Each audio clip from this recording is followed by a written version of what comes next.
बिस्मिल्लाहिर्रहमानिर्रहीम। अस्सलाम वालेकुम। आज हमारा जो टॉपिक है वो है resolution of forces, chapter number 4 9th physics. Topic है जी रेजोल्यूशन ऑफ फोर्सेस। ये हमारा टॉपिक जो है फ़िज़िक्स का एक इम्पोर्टेंट टॉपिक है। फोर्थ चैप्टर में लॉन्ग क्वेश्चन अमूमन ये लॉन्ग क्वेश्चन में आता है और ये कहा जा सकता है कि वेरी इंपॉर्टेंट टॉपिक है। इस टॉपिक को ये थोड़ा मैथमेटिकल है टॉपिक। इस टॉपिक को स्टार्ट करने से पहले कुछ ऐसी बातें जो आपने पहले से पढ़ रखी हैं लेकिन आप शायद इस वक्त माइंड में नहीं हैं, तो मैं वो आप दोबारा से रिकॉल करता हूँ। करने से पहले, टॉपिक को स्टार्ट करने से ही पहले, इसका इंट्रोडक्शन करवाने से भी पहले मैं कुछ मैथमेटिक्स आपको बता रहा हूँ, कुछ फार्मूलाज बता रहा हूँ जिनको इस टॉपिक के अंदर मैंने यूज़ करना है। सबसे पहले आपने नाम सुन रखा होगा कुछ ट्रिग्नोमेट्रिक रेशियोज़ का या ट्रिग्नोमेट्रिक फंक्शंस का, जैसे कि साइन है, कॉस है, टेन है। ये जो ट्रिग्नोमेट्रिक रेशियोज़ हैं ये हमारी मैथमेटिक्स में और अभी फ़िज़िक्स में भी यूज़ हो रही हैं, बहुत ज़्यादा इम्पोर्टेंस की अमल हैं। हम इनकी मदद से किसी चीज़ का एरिया, किसी ट्राइंगल की साइड, इस तरह के मुख्तलिफ़ चीज़ें इन फार्मूलाज को यूज़ करके हम फाइंड करते हैं। किसी ट्राइंगल के दरमियान बनने वाला एंगल फाइंड करना हो, जैसे कि आप लोग जानते हैं कि शुरू में हम जो बर आज़म में यहाँ पर बर आज़म एशिया में यहाँ पाकिस्तानी लोग हैं या हिंदुस्तानी हैं, इंडियन हैं, इन लोगों ने जब नई नई मैथ सीखना स्टार्ट की थी तो इन्होंने ट्राइंगल, स्क्वायर या सर्कल, इस तरह के एरियाज फाइंड किए थे। लेकिन ये लोग यानी हम लोग जो थे, साइंस में इतनी ज़्यादा तरक्की ना करने की बदौलत हम ये नहीं जानते थे कि पाकिस्तान का टोटल रकबा कितना है।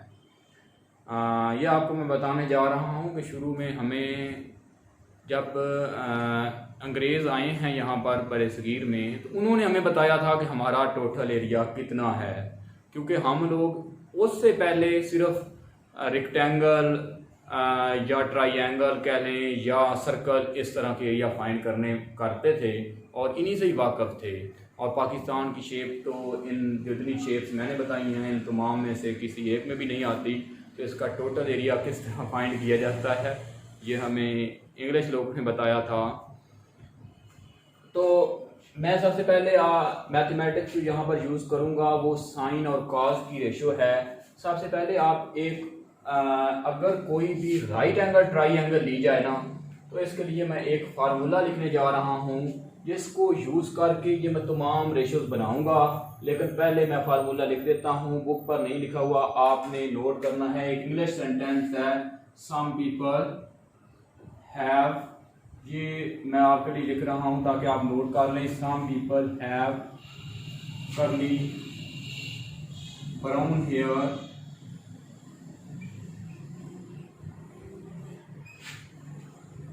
through proper pushing,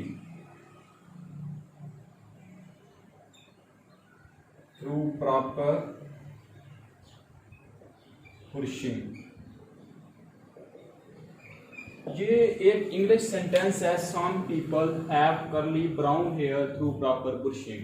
जिसको यूज़ करके मैंने आपको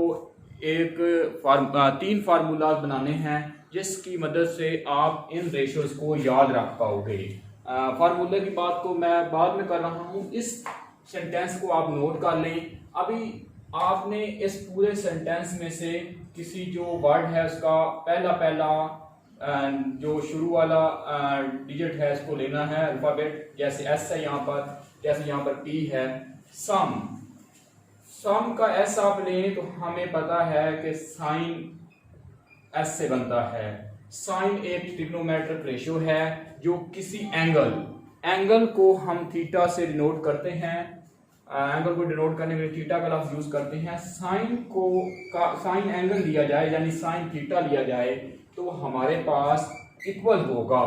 इस राइट एंगल ट्राइंगल में जो परपेंडिकुलर होता है, यानी ये जो इसकी 90 डिग्री, इस ट्राइंगल को समझे तो ये 90 डिग्री का एंगल है। 90 डिग्री के साथ वाला ये जो एंगल है ना, इसको हम परपेंडिकुलर बोलते हैं। और 90 डिग्री की बेस में, यानी जिसके बेस पर ये ट्राइंगल बनाई गई है, इसको हम बेस बोलते हैं। और 90 डिग्री के सामने वाली जो साइड है, इसको हम हाइपोटेन्यूस बोलते हैं। ये नाम आपने याद रखने हैं, पहले भी आपने मैथ में ये कहीं ना कहीं जरूर पढ़े होंगे, लेकिन मैं इसको दोबारा से आपको डिटेल बता रहा हूं। सम से साइन थीटा, पीपल से परपेंडिकुलर, पी से परपेंडिकुलर, और यहाँ पर एच से हाइपोटेन्यूस। ये पहली रेशो है जो आपने याद रखनी है कि साइन थीटा आपके पास परपेंडिकुलर और हाइपोटेन्यूस के इक्वल होता है। यानी इससे हम अगर हाइपोटेन्यूस का पता हो और एंगल का पता हो तो हम परपेंडिकुलर फाइंड कर सकते हैं। अगर परपेंडिकुलर का पता हो और एंगल का पता हो तो हम हाइपोटेन्यूस फाइंड कर सकते हैं। और अगर इसी तरह से परपेंडिकुलर और हाइपोटेन्यूस का पता हो तो हम थीटा फाइंड कर सकते हैं। ये हम एक चेंजिंग करके एक दो क्वांटिटीज दी हूं, कोई तीसरी फाइंड कर सकते हैं। उसके बाद आते हैं हैव से हमने हाइपोटेन्यूस लिखा। उसके बाद आते हैं करली जो है सी, इसको हम कॉस के लिए यूज करते हैं, कॉस थीटा। ये इक्वल होगा आपके पास ब्राउन हेयर बेस अवर हाइपोटेन्यूस, ब्राउन का बी से बेस और हेयर का हाइपोटेन्यूस, ये हम कॉस थीटा के इक्वल लिखेंगे। उसके बाद है जी through T, tan theta P proper बुरशिंग, टेन थीटा इक्वल होगा प्रॉपर का पी लें तो परपेंडिकुलर और बुरशिंग का बी लें तो ये आपके पास बेस बनता है। ये ऐसे फार्मूलाज हैं जिनको हम अपने टॉपिक में यूज करने वाले हैं। इनको आपने इस फार्मूलाज को नोट कर लेना है और इस फार्मूला की वजह से आपने ये फार्मूले याद रखने हैं। और एक बात मैं आपके नॉलेज के लिए बता देता हूं कि जो साइन होता है, साइन थीटा, इसको अगर कॉस थीटा पर डिवाइड कर दें तो हमारे पास टेंजेंट थीटा आ जाता है, जिसको टेन थीटा बोलते हैं। यानी टेंजेंट जो होता है वो साइन और कॉस थीटा की रेशो के इक्वल हुआ करता है। ये एक फार्मूला है जो हमने अपने टॉपिक के अंदर यूज करना है उससे पहले के। और इसके अलावा इनकी रेशो जो फाइंड की जाती है एंगल के हिसाब से, कि साइन एंगल जो है अगर दिया हुआ हो, गिवन हो, तो उसका जो वैल्यूज आपने फाइंड करनी है वो आप कैसे फाइंड कर सकते हैं, वो मैं आपको इस टॉपिक के एंड पर बताने वाला हूँ। सबसे पहले मैं अपने टॉपिक का इंट्रोडक्शन कराऊं तो रेजोल्यूशन ऑफ फोर्सेस। फोर्सेस को पहले हमने पिछले टॉपिक में फोर्सेस की बात कर ली थी, उसको हम कैसे रिजॉल्व करते हैं, कुछ परपेंडिकुलर उनके जो परपेंडिकुलर में कैसे रिजॉल्व करते हैं। इसका मतलब ये बनता है कि अगर कोई फोर्स एफ है, ये जरा गौर से देखें, कोई फोर्स एफ मैंने ली है, हमने ये जानना है ये किस डायरेक्शन में फोर्स लग रही है। जहां पर ये फोर्स इस वक्त मौजूद है इसके बारे में हम ये सिर्फ जान सकते हैं कि इसका एरो जिस साइड पर है इस साइड पर फोर्स लग रही है। और अगर मैं इस वक्त जमीन की सरफेस पर मौजूद हूं तो मुझे दो तरह से बताना होगा कि ये अपवर्ड डायरेक्शन में कितनी लग रही है फोर्स, और ये बिल्कुल स्ट्रेट डायरेक्शन में यानी जमीन की सरफेस के साथ साथ ये कितनी फोर्स लग रही है। इसके लिए मुझे दो परपेंडिकुलर में इसको रिजॉल्व करना होगा। यानी एक को हम बोलते हैं कि हॉरिजॉन्टल, दो कंपोनेंट में रिजॉल्व करना होगा। एक को हम बोलते हैं कि हॉरिजॉन्टल कंपोनेंट और दूसरे को हम बोलते हैं कि वर्टिकल कंपोनेंट। मैंने डिटेल आपको पिछले टॉपिक में बता दी थी कि हॉरिजॉन्टल कंपोनेंट क्या होता है और वर्टिकल क्या होता है। मैं अभी जस्ट मेंशन कर देता हूँ कि एक्स एक्सिस जो है वो हॉरिजॉन्टल कंपोनेंट है और वाई एक्सिस जो है वो वर्टिकल कंपोनेंट है। ये हॉरिजॉन्टल है और ये हमारे पास वर्टिकल है। इसका हमने कोई नाम रखा हुआ है वाई एक्सिस, अगर हम कोऑर्डिनेट एक्सिस के हिसाब से इसको देखें, और इसका नाम हमने रखा हुआ है एक्स एक्सिस। ये फोर्स एक्स एक्सिस के साथ कोई एंगल बना रही है और वाई एक्सिस के साथ भी कोई एंगल बना रही है, लेकिन हम यहाँ पर एक ट्राइंगल भी बना सकते हैं। अगर हम यहाँ से कोई परपेंडिकुलर ड्रा करें, खुद से परपेंडिकुलर ड्रा करें, यहाँ पर कोई हमारे पास ट्राइंगल भी बन जाएगी। लेकिन हम अपने असल टॉपिक की तरफ आते हैं। ये तो जस्ट ये बताया, इसका इंट्रोडक्शन है कि इसको रिजॉल्व कैसे करना है। अगर हम अपने टॉपिक की तरफ आएँ तो सबसे पहले आपको एक फोर्स दी गई है।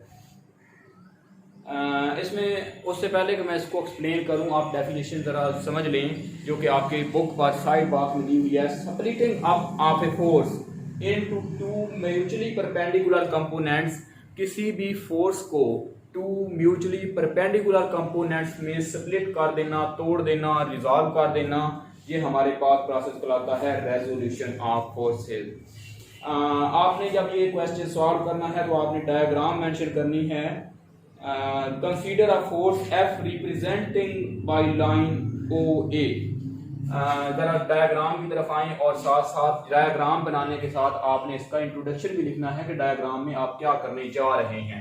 सबसे पहले आप जानते हैं कि जो कोऑर्डिनेट एक्सिस होता है उस पर हम ओरिजिन पॉइंट को लेते हैं। इसी तरह से कोई पॉइंट ओरिजिन ओ लिया जिससे हमने एक फोर्स ड्रा की जिसका नाम मैंने रख दिया जी एफ फोर्स, और यहाँ पर जो पॉइंट जिस पॉइंट तक इस फोर्स को ड्रा किया उसको ए का नाम दिया, तो ये ओ ए एक फोर्स है जिसको मैंने एफ का नाम दिया है। एफ वेक्टर है, मैं यहाँ डिनोट कर सकता हूँ कि फोर्स वेक्टर क्वांटिटी है। Consider a force F represented by line O A line एक फोर्स को रिप्रेजेंट कर रही है, making an angle theta with X axis, और ये एक्स एक्सिस के साथ एंगल थीटा बना रही है। Making an angle theta with X axis, ये हमारे पास एक्स एक्सिस है, मैंने आपको पहले से ये बात बता दी है। Making an angle theta, they are called, इसके बाद है जी according to head to tail rule, O A is the resultant of the vector represented by O B and B A line. अब हम ये ए है और यहाँ पर एक परपेंडिकुलर ड्रा करें। पहले एक परपेंडिकुलर ड्रा कर लें, इसका हम नाम दे देते हैं बी। ए से बी पर ओ जो लाइन है इस पर हमने परपेंडिकुलर ड्रा किया है जिसको हमने नाम दिया है बी का। अब हमने क्या करना है कि इसको रिजॉल्व करना है इनटू टू कंपोनेंट्स में, resolve into the mutually perpendicular component. एक एक्स कंपोनेंट होगा और एक वाई कंपोनेंट होगा, और बुक के हिसाब से मैं यहाँ पर नाम लिख रहा हूँ। इसको ओ का नाम देंगे, इसको ए का नाम देंगे और इसको बी का नाम देंगे। और परपेंडिकुलर ड्रा करने के बाद हम जान सकते हैं कि according to head to tail rule, O A is the resultant of the these two forces. O A जो है वो इन दो फोर्सेस का, यहाँ पर जो एरो है ये जरा इसकी हेड जो है इस वेक्टर की टेल यहाँ पर आपने वेक्टर ओ ए बी से मिलानी है और इसका हेड जो है ओ बी ए बनाना है। यहाँ से हम ये जान सकते हैं कि ये जो है ये परपेंडिकुलर है जो हमने ए से बी पर ड्रा किया है। इस वेक्टर को हम बी ए का नाम देंगे। According to head to tail rule, ये बात आपने अपने क्वेश्चन में लिखनी है कि अकॉर्डिंग टू, ये पहले डायग्राम को एक्सप्लेन करने के बाद, मैंने डायग्राम को एक्सप्लेन नहीं किया, मैंने वैसे बता दिया, यहाँ पर व्हाइट बोर्ड पर नहीं लिखा क्योंकि आपकी बुक पर सारी बात लिखी हुई है। उसके बाद लिखोगे आप according to head to tail rule, head to tail rule, जिसके मुताबिक जो पिछले लेक्चर में आपने हेड टू टेल रूल के में ये बात जान ली थी कि टू फोर्सेस जिनको हम ऐड कर रहे हैं उनका जो सम है या उनका जो रिजल्टेंट है वो हमारे पास कोई तीसरा वेक्टर होता है, जो कि हम दो वेक्टर्स की हेड को, पहले वेक्टर की हेड को दूसरे वेक्टर की टेल के साथ मिलाने पर हासिल करते हैं।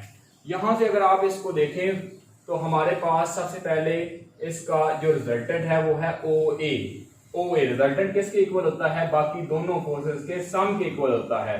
सम करें ओ बी, पहला वेक्टर ओ बी है और दूसरा वेक्टर बी ए है, प्लस बी ए। जरा दोबारा से सुन लें, ये ओ बी को ऐड करना है, ये ओ बी एक वेक्टर है जो कि एक्स एक्सिस पर है, ये बी ए जो कि हमने खुद से परपेंडिकुलर ड्रा किया था यहाँ से एफ फोर्स तक, यानी इसकी टेल जो है इसके हेड के साथ मिलाकर हमने इसका रिजल्टेंट बनाया था। ये ओ बी है और ये बी ए है। इन दोनों को जब सम करते हैं तो एफ फोर्स यानी इस रिजल्टेंट ओ ए के इक्वल आएगा। अच्छा स्टूडेंट, आप पहले से ये बात जानते हैं कि यहाँ पर हमारे पास ये जो एक्सिस है इसको हम एक्स एक्सिस कहते हैं, ये भी मैं आपके डायग्राम में लिख रहा हूँ, और इस एक्सिस को हम वाई एक्सिस कहते हैं, या हम इसको यहाँ पर भी डिनोट कर सकते हैं। मैं इसको डॉटेड लाइन में डिनोट कर दूं, ये हमारे पास वाई एक्सिस होता है। वाई एक्सिस को मैं यहाँ पर भी आपको ड्रा कर दिखा सकता हूँ और यहाँ पर भी ड्रा कर। अब हम यहाँ से जान सकते हैं कि ओ ए जो फोर्स है वो आपको नजर आ रहा है क्लियरली एफ के इक्वल है, और ओ बी क्या है, ये ओ बी जो है वो एक्स एक्सिस पर जो फोर्स कितनी अप्लाई हो, ये फोर्स एक्स एक्सिस पर कितनी अप्लाई हो रही है एक्स एक्सिस की वजह से, क्योंकि ये फोर्स एक्स एक्सिस की वजह से है। ओ बी को हम एफ एक्स का नाम देंगे, और जो बी ए है, बी ए जो है वो कौन सी फोर्स है, ऐसी फोर्स है जो वाई एक्सिस पर अप्लाई हो रही है, वाई एक्सिस की वजह से इसको हम वाई का नाम देंगे। तो एफ जो है वो आपके पास आ जाएगा F X plus F Y के इक्वल। उसके बाद अगली बात जो मैं यहाँ पर फार्मूला यूज कर रहा हूँ, जो कि पहले मैंने आपको फार्मूले बताए थे मैथ के, वो यहाँ पर यूज होने हैं, जो कि मैंने आपको फार्मूला पूरा डिटेल के साथ बता दिया है कि some people have curly brown hair through proper bushing. हमने ये जानना है कि यहाँ से एफ एक्स किसके इक्वल है और एफ वाई किसके इक्वल है। ये बात यानी वो फोर्स जो एक्स कंपोनेंट पर अप्लाई हो रही है और वो फोर्स जो वाई कंपोनेंट पर अप्लाई हो रही है, इनकी क्वांटिटी जानने के लिए हमें अपना जो पहले मैंने आपको फार्मूला पूरा बताया है कि some people have curly brown hair through proper bushing, वो यूज करना है। उसके लिए सबसे पहले मैं ये फोर्स यहाँ पर एफ एक्स अप्लाई हो रही है, एक्स एक्सिस में जरा इसको मैं वाज़ह कर देता हूँ, यहाँ एफ एक्स है और यहाँ एफ वाई है। सबसे पहले हम अगर इस साइड की बात करें, ये जो साइड है जिसको मैंने यहाँ पर बेस विद बोला है, तो some people have curly brown, अगर अपने फार्मूले इसको छोड़ भी दें, अपने फार्मूले के हिसाब से देखें तो साइन थीटा आपके पास इक्वल होता है some people have perpendicular over hypotenuse. यानी यहां पर जाएं तो आपके पास परपेंडिकुलर क्या है जी, आपके पास परपेंडिकुलर है एफ वाई, परपेंडिकुलर जो है वो आपके पास है एफ वाई, और हाइपोटेनियस आपके पास 90 डिग्री के सामने वाला एंगल जो है वो एफ है, और ये इक्वल होगा आपके पास साइन थीटा के। परपेंडिकुलर आपके पास है जी एफ वाई, यहाँ पर आप वैल्यू पुट कर रहा हूँ, जरा डिटेल के साथ मैं बता रहा हूँ, बुक वाले ने ये बात चार्ज नहीं लिखी हुई, आप इसको उसने लिख लें अपने समझने के लिए। परपेंडिकुलर एफ वाई के इक्वल है, हाइपोटेनियस एफ के इक्वल है। यहाँ से हमारे पास ये इस रिजल्ट को देखिए, दिस इंप्लाइज दैट ये एफ जो यहाँ पर डिवाइड हो रहा है, अगर मैं इसको दूसरी साइड पर लेकर जाऊं तो यहाँ पर आकर क्या हो जाएगा, मल्टीप्लाई हो जाएगा, एफ वाई इक्वल आ जाएगा एफ साइन थीटा के। ये पॉइंट जरा समझने वाला है कि एफ जो डिवाइड हो रहा है दूसरी साइड पर जाकर मल्टीप्लाई किया है, ये हमारे पास एफ वाई आ गया। इसी तरीके से ये हमने साइन का के लिए लिया है। अब हम अगर कॉस की बात करें, आप बुक वाले शायद पहले कॉस की अगर बात की है तो आप पहले कॉस की बात भी कर सकते हैं, इससे कोई भी फर्क नहीं पड़ता। तो इसके लिए मैं एफ साइन थीटा जो है, मैं जरा जगह कम है, मैं यहाँ पर आपको थोड़ा सा यहाँ पर बता देता हूँ। अभी some people have curly brown hair, have curly brown hair, curly से हमने कॉस लिया था, कॉस थीटा, और ब्राउन हेयर यानी कॉस थीटा इक्वल होगा बेस अवर हाइपोटेनियस। ये अब हम कॉस की बात कर रहे हैं, कॉस थीटा क्योंकि एंगल थीटा है आपको गिवन है, और बेस जो है यहाँ पर अगर देखें आप तो वो एक्स एक्सिस पर यानी एफ एक्स है, और परपेंडिकुलर हाइपोटेनियस जो है वो एफ है। तो यहाँ से जरा इसको मैं नीचे लिख देता हूँ, ये एफ दूसरी साइड पर जाकर मल्टीप्लाई हो जाएगा, F cos theta that is equal to F X. ये मैंने जो दो रिजल्ट फाइंड किए हैं, F X F cos theta के इक्वल है और एफ वाई जो है एफ साइन थीटा के इक्वल है।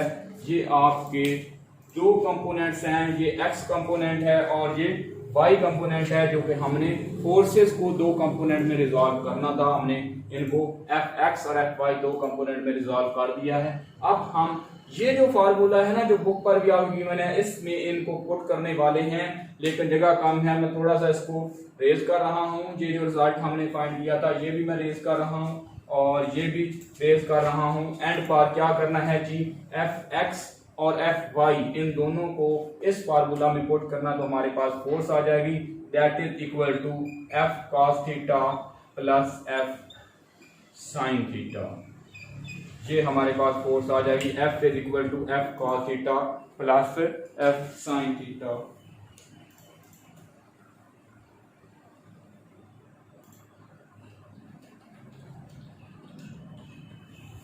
ये हमारा टॉपिक था जी रेजोल्यूशन ऑफ फोर्सेज। एक बात इसके रिलेटेड जो कि मैथमेटिकली तौर पर बताई गई है, साइड टेबल में आपके पास गिवन है, वो मैं आपको बता देना चाहता हूँ। ये हमारा यहाँ तक रेजोल्यूशन ऑफ फोर्सेज का टॉपिक बनता है। और अगली बात जो इस टॉपिक में बताई गई है वो एक फार्मूला है कि हम साइन, कॉस और टेन की वैल्यू कैसे याद रख सकते हैं। जो गिवन दी गई हैं, बात या एमसीक्यूज में पूछा जाता है या मैथमेटिक्स में अक्सर यूज होती हैं। सबसे पहले मैं ना साइन की बात कर रहा हूँ, साइन थीटा। यहाँ पर मैं साइन की बात करूँ तो ये हमारे पास साइन है, और यहाँ पर मैं कॉस की बात कर रहा हूँ, मैं पूरा टेबल बना रहा हूँ। ये इसको ज़रा देखिएगा, ये साइन है और ये कॉस है। इसमें सबसे पहले जीरो, साइन थीटा अगर 0 डिग्री हो तो मैं यहाँ पर इसका आंसर लिखूंगा। अगर थीटा 30 डिग्री हो तो मैं यहाँ पर इसका आंसर लिखूंगा। अगर 45 डिग्री हो तो मैं यहाँ पर इसका आंसर लिखूंगा। अगर 60 डिग्री हो और सो ऑन 90 डिग्री 60 और इसके बाद लिखूंगा जी 90 डिग्री। यहाँ तक 90 डिग्री तक आपको जो बुक में ये वैल्यूज दी गई हैं, तो इसको याद रखने का मेथड मैं आपको अभी बताने वाला हूँ। पहली बात याद रखें जी, साइन 45 डिग्री पर साइन और कॉस दोनों की वैल्यू सेम होती हैं। अगर साइन 0 हो इसका आंसर क्या आएगा, अगर साइन 30 हो इसका आंसर क्या आएगा, अगर साइन 45 हो, तो इन तमाम के आंसर मैं अभी बताने वाला हूँ आपको। आपने इसको याद रखने के लिए एक मेथड माइंड में रखना है, वो है 0। जब यहाँ पर आपने 0 लिख लेना है, यहाँ 1 लिख लेना है, यहाँ 2 लिख लेना है, यहाँ 3 लिख लेना है, यहाँ 4 लिख लेना है। 0 1 2 3 4। उसके बाद आपने क्या करना है जी, इसको 4 पर डिवाइड करना है।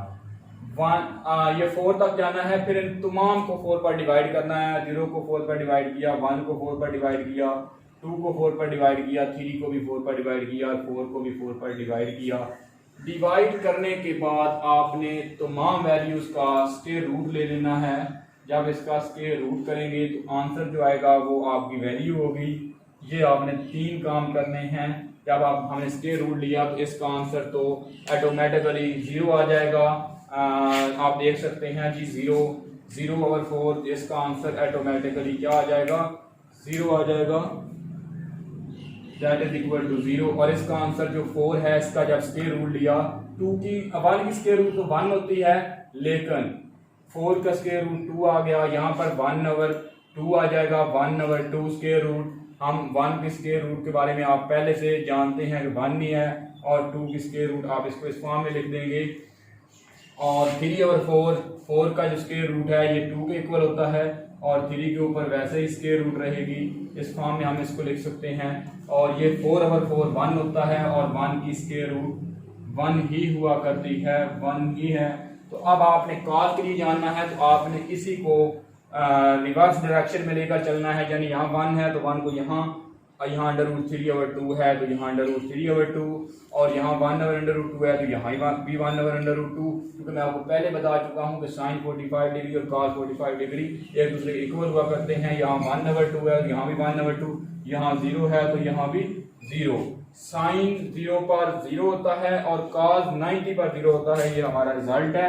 बुक वाले ने इसको पॉइंट में दे रखा है, तो आप इसको पॉइंट के हिसाब से भी जान सकते हैं कि 1 ओवर 2.5 है, ये 1 है, और इस तरह हम ये सारी वैल्यूज फाइंड कर सकते हैं। इस टॉपिक का जो नेक्स्ट पार्ट है, इसके साथ ही यहाँ पर हमने फोर्सेस को पर कंपोनेंट में रिजॉल्व किया है। अगले टॉपिक में हमने कंपोनेंट को फोर्सेस में रिजॉल्व करना है। आज का हमारा लेक्चर एंड होता है। इसके रिलेटेड कोई क्वेश्चन पूछने वाला हुआ तो आप कमेंट्स में सेंड कर सकते हैं ताकि हम उसको अगले लेक्चर में डिस्कस कर सकें। ओके, अल्लाह हाफ़िज़।